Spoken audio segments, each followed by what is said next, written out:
As you are repositioning the State Department to have the U.S. once again be the global beacon for free speech and liberty, we face threats around the world from censorship laws coming out of the European Union, coming out of Brazil, coming out of a network of countries that have taken the legitimacy of things like the Global Engagement Center and said, oh, it's okay in the Western world to have media literacy programs, information integrity, malinformation programs. And many of those Global Engagement Center ecosystem partners have been involved in the shaping of those foreign laws. Many have been funded by the State Department and USAID, being signatories on the EU Code of Disinformation, implementing the EU Digital Services Act, which was threatened to be turned against Americans when Elon Musk famously had that X-Space with Donald Trump during the election season. So my question to you is there any insights that you can provide to the American people about how the State Department is going to go about once again restoring free speech in a world where we are facing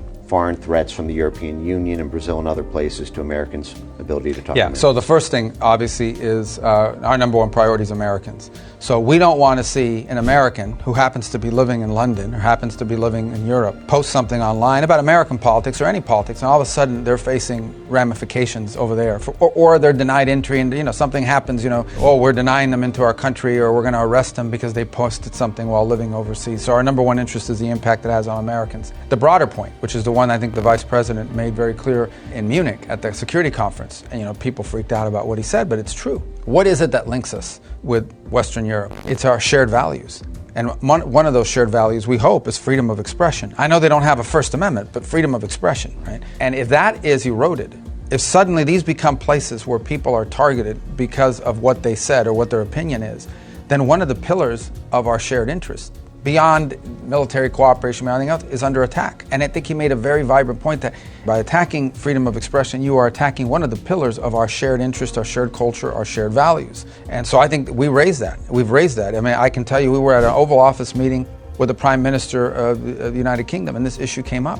So this has been raised. It becomes part of our diplomatic situation that we raise when we interact with foreign interlocutors. I think what's troubling is we understand that's always going to be an issue when certain countries around the world, but when you're dealing with Western European allies, and that's who you're talking to about this stuff, it really tells you how far it's gone and how big a problem it is. So that's a new thing for us to have to raise in those capitals, but we do it, and we do it everywhere.